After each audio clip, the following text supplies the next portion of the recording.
हमारा मस्तिष्क एक बहुत ही जटिल संरचना है जो हर पल हमारे सोचने, निर्णय लेने और व्यवहार करने की प्रक्रिया को प्रभावित करता है।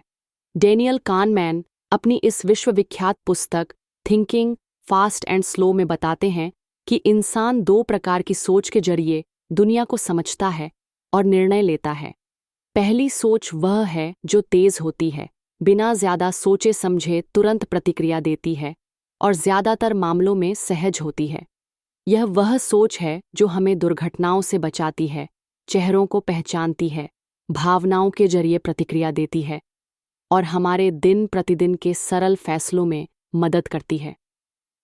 उदाहरण के तौर पर, अगर आप सड़क पर चलते हुए अचानक सामने से आती कार को देखते हैं तो आप बिना ज्यादा सोचे एक तरफ हट जाते हैं। यह स्वचालित और तेज सोच का उदाहरण है जो बिना किसी प्रयास के काम करता है और हमारी सुरक्षा में महत्वपूर्ण भूमिका निभाता है। दूसरी सोच उससे बिल्कुल अलग होती है। यह सोच धीमी, विश्लेषणात्मक, तर्कपूर्ण और ध्यान केंद्रित करने वाली होती है। इसका उपयोग तब किया जाता है जब कोई समस्या जटिल हो, जब गहराई से विचार करने की आवश्यकता हो या जब हमें कोई निर्णय सोच समझकर लेना हो। उदाहरण के लिए, जब आप किसी व्यापारिक निवेश की योजना बना रहे होते हैं या गणित की किसी जटिल समस्या को हल कर रहे होते हैं तो यह सोच सक्रिय होती है। यह सोचते समय दिमाग थकता है, ऊर्जा खर्च होती है और समय भी लगता है, लेकिन इसके जरिए लिए गए निर्णय आमतौर पर अधिक सटीक और विवेकपूर्ण होते हैं। कानमैन का कहना है कि इंसान सामान्यतः तेज और सहज सोच पर ही अधिक निर्भर रहता है, क्योंकि यह अधिक आसान और तुरंत समाधान देने वाली होती है।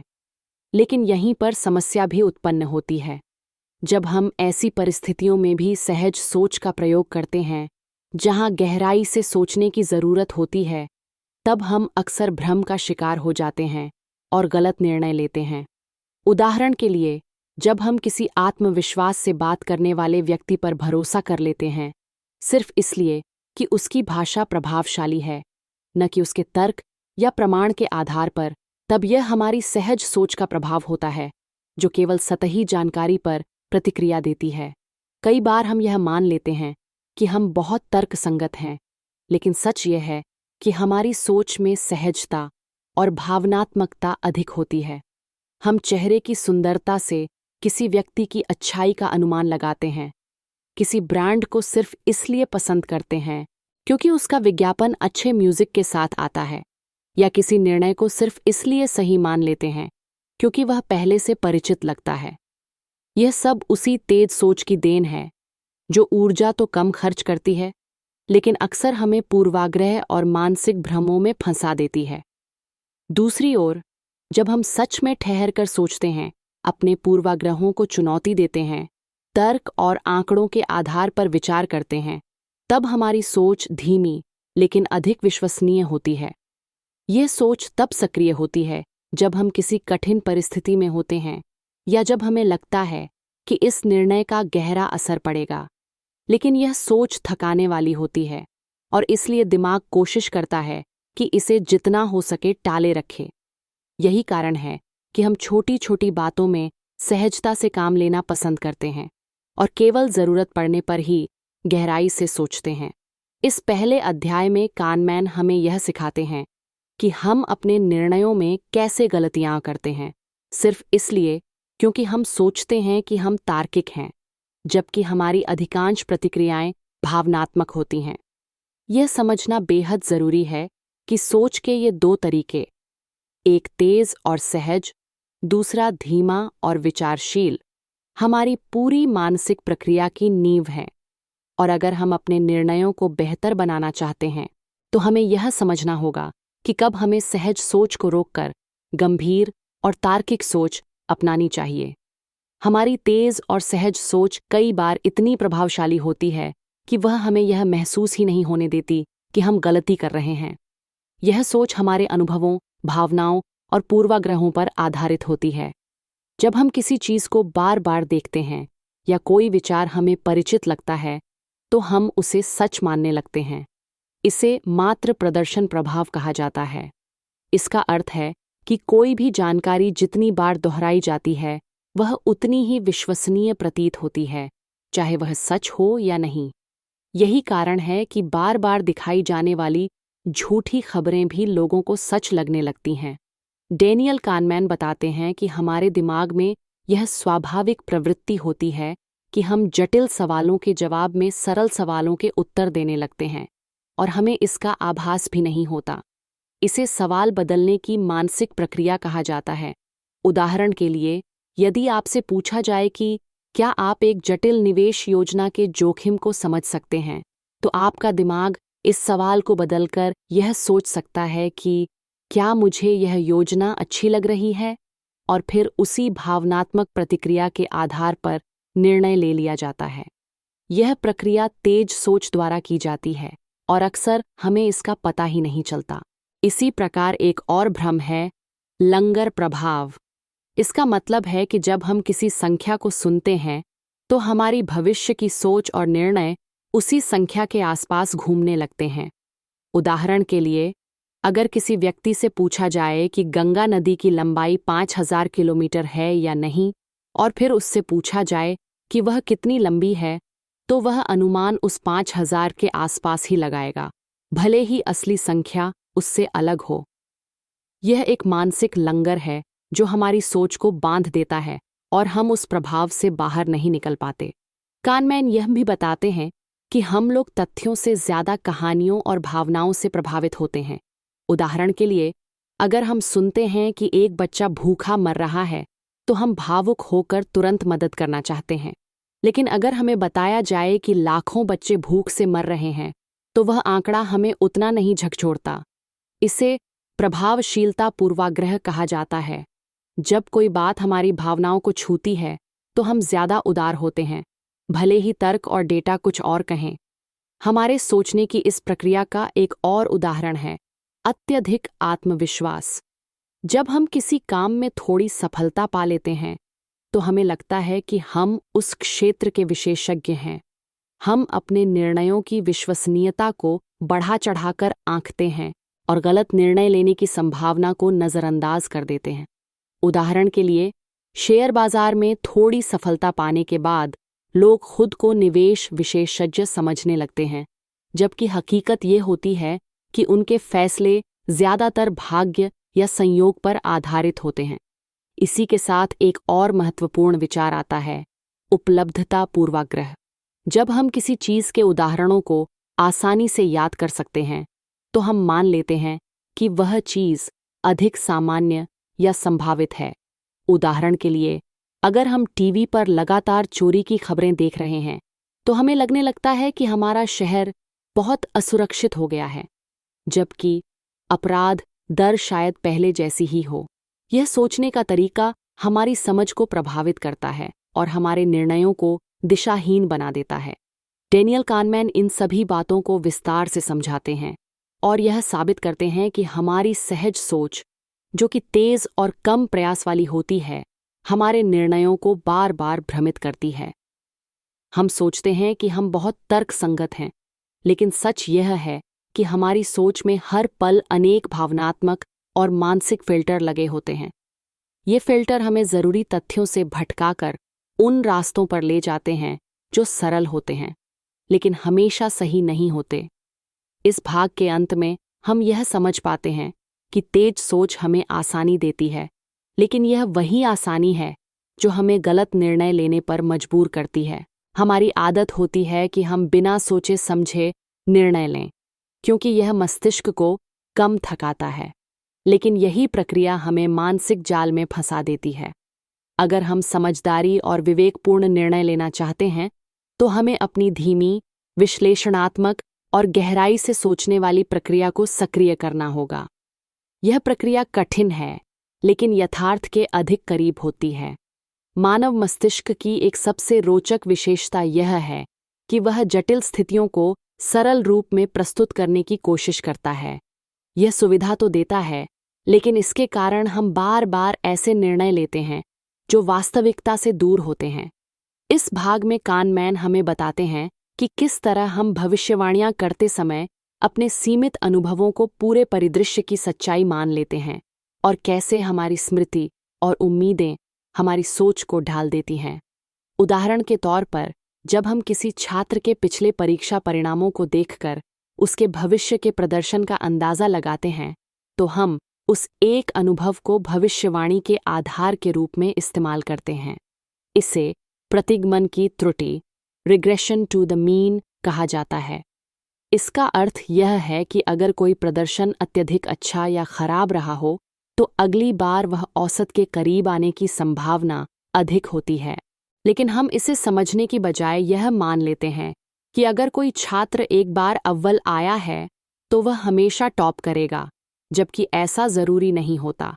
यह मानसिक भ्रम हमें गलत पूर्वानुमान करने पर मजबूर करता है। इसी तरह लोग निर्णय लेते समय छोटी कहानियों से प्रभावित होते हैं, जो भावनात्मक और व्यक्तिगत होती हैं। हमें आंकड़ों से ज़्यादा भरोसा उन अनुभवों पर होता है जिन्हें हम देख या महसूस कर चुके होते हैं। जैसे, अगर कोई व्यक्ति किसी विशेष डॉक्टर के पास जाने के बाद जल्दी ठीक हो गया, तो हम मान लेते हैं कि वह डॉक्टर सबसे अच्छा है, भले ही उसके पास वैज्ञानिक प्रमाण या आंकड़ों में उसकी गुणवत्ता सिद्ध न होती हो। इसे विवरण की यथार्थता कहा जाता है, जहां हम एक अच्छी लगने वाली कहानी को सच मान लेते हैं।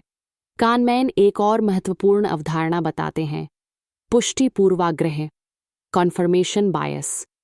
इसका अर्थ है कि हम केवल उन्हीं तथ्यों को स्वीकार करते हैं जो हमारे मौजूदा विश्वासों और विचारों से मेल खाते हैं। अगर कोई जानकारी हमारे विचारों के खिलाफ हो, तो हम उसे नज़रअंदाज कर देते हैं या उस पर संदेह करते हैं।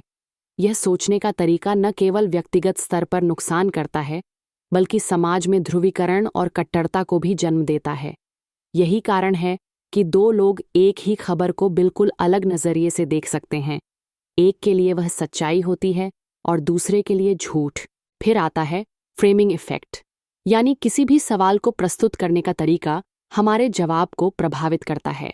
उदाहरण के लिए, अगर आपको बताया जाए कि इस दवा से 90% मरीज बच जाते हैं, तो आप उसे प्रभावी मानेंगे। लेकिन अगर कहा जाए कि 10% मरीज मर जाते हैं, तो आपको वही दवा खतरनाक लगेगी। ये फर्क केवल भाषा के तरीके से आता है, जबकि आंकड़ा वही है। हमारे दिमाग पर शब्दों का प्रभाव इतना गहरा होता है कि हम तथ्य से ज़्यादा प्रस्तुति के आधार पर निर्णय लेने लगते हैं। इसके अलावा किताब में बताया गया है कि हम अपने निर्णयों को नुकसान से बचाव की दृष्टि से लेते हैं, यानी हम लाभ से ज़्यादा हानि को टालने पर ध्यान देते हैं। अगर हमें किसी निवेश में 1,000 रुपये का लाभ मिलने की संभावना हो और 1,000 रुपये की हानि का खतरा हो, तो हम उसे टाल देंगे, जबकि तर्क के अनुसार दोनों बराबर हैं। यह मानसिक प्रवृत्ति हमारी सोच को प्रभावित करती है और हमें अधिक सतर्क लेकिन कम साहसी बना देती है।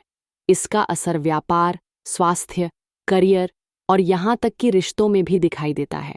हमारे मस्तिष्क की एक और आदत है प्रभाव पूर्वाग्रह, अफेक्ट ह्यूरिस्टिक।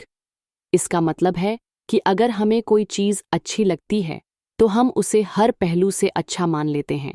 उदाहरण के लिए, अगर कोई ब्रांड हमें सुंदर लगता है, तो हम यह भी मान लेते हैं कि उसके उत्पाद बेहतर हैं, उसकी सर्विस बढ़िया है और उसकी नैतिकता भी उच्च है। इसी कारण कंपनियां सुंदर पैकेजिंग और ब्रांडिंग में करोड़ों खर्च करती हैं, क्योंकि वह हमारे तेज सोच वाले मस्तिष्क को प्रभावित कर लेती हैं। यह भाग हमें सिखाता है कि हमारा दिमाग कितनी आसानी से भ्रम में आ जाता है। हम सोचते हैं कि हम अपने अनुभव, तर्क और समझ के आधार पर निर्णय ले रहे हैं, लेकिन हकीकत यह है कि हम बार बार उन्हीं मानसिक जालों में फंसते हैं, चाहे वह निवेश हो, रिश्ते हों या राजनीति। हम पूर्वाग्रह, भावनाओं, गलत फ्रेमिंग और सीमित आंकड़ों के आधार पर फैसले लेते हैं और फिर अपने फैसलों को सही ठहराने के लिए नए तर्क गढ़ते हैं।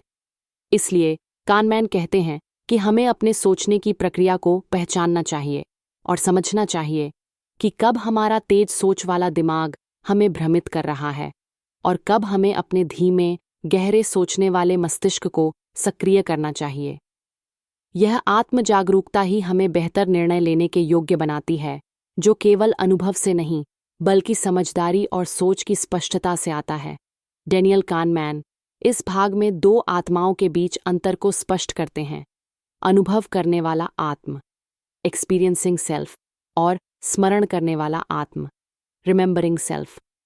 ये दोनों आत्माएं हमारे जीवन के अनुभवों को अलग अलग ढंग से महसूस करती हैं, और यही अंतर हमारे निर्णयों और खुशियों को भी परिभाषित करता है।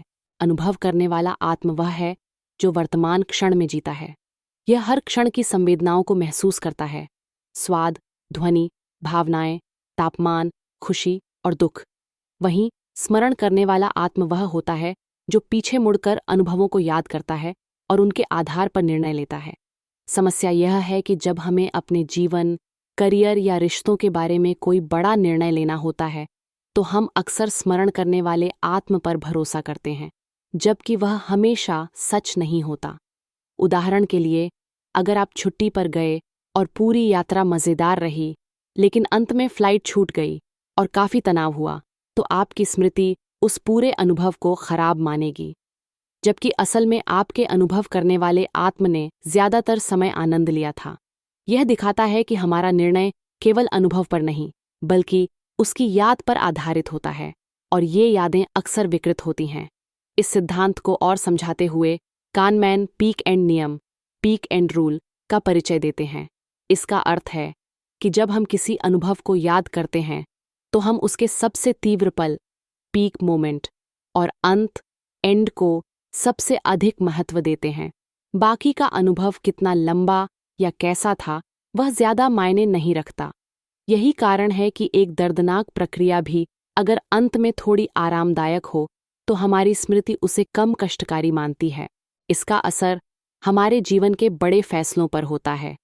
हम किस करियर को चुनें, किस शहर में रहें, किससे विवाह करें, यह सब निर्णय हम उन अनुभवों की यादों के आधार पर लेते हैं जो हमारी वर्तमान वास्तविकता से मेल नहीं खाते। हम यह सोचते हैं कि जो हमें यादों में खुशी देगा, वही हमें वास्तव में भी खुशी देगा, जबकि ऐसा ज़रूरी नहीं होता। अब सवाल उठता है, हम अपनी खुशी को कैसे मापें? क्या यह उस समय की भावना है जो हम जीते हैं, या वह स्मृति है जो हम बनाते हैं? उदाहरण के लिए, अगर किसी की शादी शानदार रही, लेकिन बाद में वह रिश्ता खराब हो गया, तो वह उस शादी को अच्छा मानेगा या बुरा? उसका जवाब उसकी स्मरण करने वाली आत्म पर निर्भर करेगा। इससे यह भी स्पष्ट होता है कि क्यों लोग बार बार उन्हीं गलतियों को दोहराते हैं, क्योंकि उनकी यादें उन्हें भ्रामक रूप से यह यकीन दिलाती हैं कि पिछला अनुभव अच्छा था। कानमैन बताते हैं कि हमारी जिंदगी की गुणवत्ता इस बात पर निर्भर करती है कि हम अपनी सोच और यादों को कितनी गहराई से समझते हैं। अगर हम यह जान पाएं कि हमारा स्मरण करने वाला आत्म किन मानसिक जालों में फंसता है, तो हम अपने अनुभवों को अधिक अर्थपूर्ण बना सकते हैं और बेहतर निर्णय ले सकते हैं।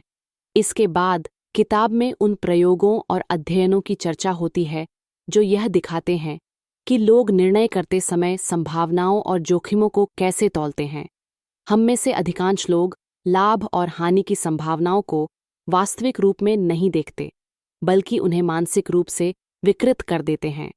उदाहरण के लिए, 1% मृत्यु दर वाला ऑपरेशन हमें बहुत डराता है, लेकिन 99% सफलता वाला ऑपरेशन हमें सुरक्षित लगता है, जबकि दोनों में कोई अंतर नहीं है। यह दिखाता है कि हमारी भावनाएं और फ्रेमिंग हमारे सोचने की शक्ति से अधिक प्रभावशाली होती हैं। कानमैन यह भी बताते हैं कि जब हम कोई निर्णय लेते हैं, तो हमें लगता है कि हम उसके परिणाम को नियंत्रित कर सकते हैं। इसे इल्यूजन ऑफ कंट्रोल कहा जाता है। हम मानते हैं कि अगर हमने मेहनत की तो सफलता तय है, जबकि वास्तव में सफलता में संयोग, समय और भाग्य की बड़ी भूमिका होती है। यही कारण है कि कई बार असफलता के बाद भी हम खुद को दोषी मानते हैं, जबकि कई बार सफलता का श्रेय खुद को दे देते हैं, भले ही उसमें हमारे नियंत्रण से बाहर की ताकतें भी शामिल थीं।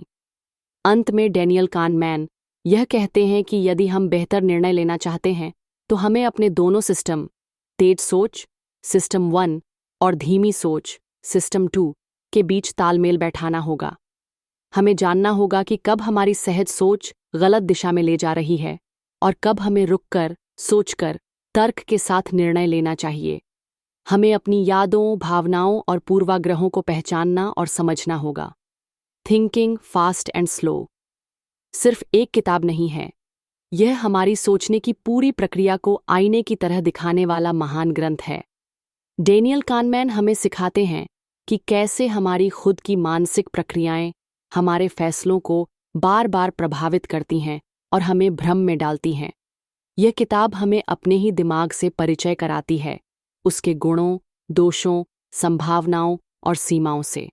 अगर आप इस किताब से सिर्फ एक चीज़ सीखें तो वह यह होनी चाहिए, हर बार सोचें कि क्या यह फैसला आपने सोच समझकर लिया है या आपकी तेज सोच ने आपको बहला दिया है।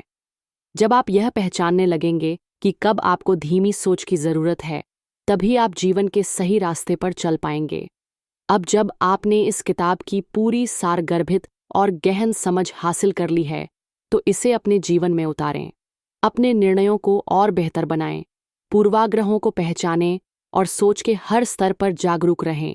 अगर आपको यह वीडियो पसंद आया हो तो चैनल बुकसार हिंदी को ज़रूर सब्सक्राइब करें, लाइक करें और इस ज्ञान को दूसरों तक पहुंचाने के लिए शेयर करें। अगली किताब की सारगर्भित यात्रा के लिए जुड़े रहें। हम फिर मिलेंगे। और हाँ, अगर आपके पास कोई और किताब का सुझाव है तो कमेंट में ज़रूर बताएं। तो फिर मिलते हैं अगले वीडियो में। नमस्ते।